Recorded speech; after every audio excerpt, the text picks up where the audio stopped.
Hey, what is up, everyone? It's Zach, aka Keats39 here to bring you another NBA DFS slate. Um, should probably be a pretty short video. It's just really straightforward. I'm not going to go too in depth on some of the plays because they're just very obvious plays. So I'm going to go ahead and get started. So I'll start with the players that are really obvious today. There's a lot of value. So you're going to play at least two of Giannis, or my two favorite right now are Russ and Jokic. But you're playing two of those two, Giannis and Joel Embiid. I've talked about Jokic like 5 straight times on here. We just all know how his usage is going to be without Jamal Murray. No Jonas Valanciunas. So with that, they have nobody that can match up with him. Like they're going to start Tillman or Brandon Clark, and those guys are just both going to get destroyed by Jokic. Similar thing for Russell Westbrook. He's playing absolutely incredible basketball right now. Would have had an even bigger game last time out. I don't know why this keeps playing. But would have had a bigger game last time out, but it was blowout, so they didn't finish. Still put up 55. You're gonna want the plays that score not salary doesn't really matter today. So you're gonna want the guys that are gonna score the most points, and I just think that those two are those two. No Luke Dort, and that's like when I was looking at the site this morning and I was trying to talk myself out of forcing in Russell Westbrook. That was like my one argument is that he's like Luke Dort matches up well for the style of basketball that Russell Westbrook plays from a scoring perspective. He's not playing, so it's literally Russ going to have a field day. If the game's close, he might put up 80. Joel Embiid against the Golden State Warriors. They don't have a big guy. Yeah, and that's just it's gonna be bad.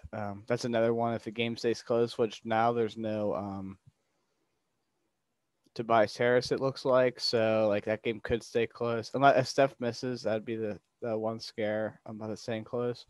But if it stays close, Joel probably scores 40 real points. And he could go for 20 rebounds. Like that's very much in play today with a bunch of blocks. Finally, Giannis, he's still kind of limited. But that should be the most competitive game. Not a good matchup, but you just want Giannis in high minute games. I don't really care about matchup too much, and that should be it. But he hasn't played to have too many minutes the last 2 games, so that'd be my one scare. But he's going to be 0-owned, and his price is like the lowest you'll ever see it. So that's just the argument for him. So now where the value comes in, Miami Heat have already rolled out Tyler Hero. Who else? Bam Adebayo.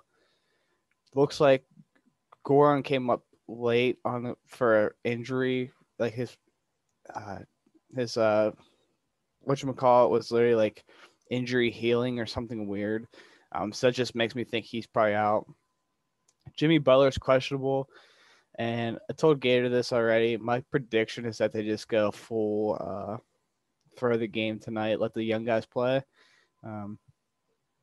So it's kind of like deciding. So if Butler and Goran miss, my first 2 clubs are going to be Kendrick Nunn and Jimmy Butler and Gabe Vincent. They'd be forced to play like 40 minutes each, maybe more. I don't know if DK didn't really show me. That's why I'm checking this. Yeah, I can go back farther. Like we've seen games where he gets minutes 8, 9, and 2, 18, 4, and 4, 21, 8, 24, 3. Like he's gonna chuck the ball. He likes to shoot the 3, and he's a decent passer. And Kendrick Nunn, I'm not gonna pull his up, just because we already know like he's gonna get a ton of usage, and he's just the best player on the slate. Actually, I'll pull it up. See if I can find one of the games where they all missed. Yeah, like these ones, 40, 41, 36.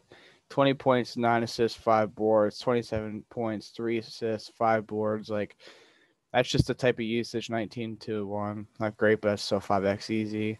16, 5, and 3, 4 steals. Like, he was a Rookie of the Year nomination, like, for a lot of the year last year. And, like, because he's getting the massive usage, And if he's getting that usage, like you just play him at 4.3 in those minutes.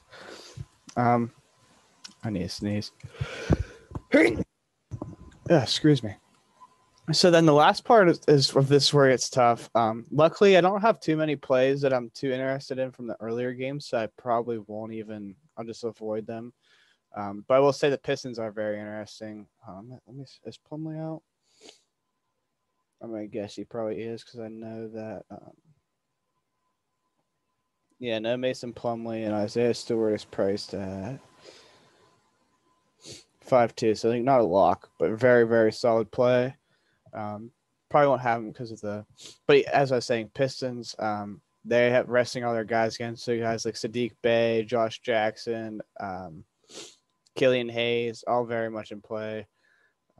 That's really it from the early games that I'm going to have any interest in. So we'll see how what it's going to come down to like what the Heat say. Like if what I'm saying, what I predicted is true, and they just like don't really play anybody, you're gonna like Precious Achua is gonna be like the other lock from this game. Might find the games where he was getting all the minutes. Right here, we saw 10 points, 11 boards, 2 assists, 17 points, 13 boards, 2 assists. Yeah, and he's 3K. Like you're playing that. If he starts, you're playing him tonight.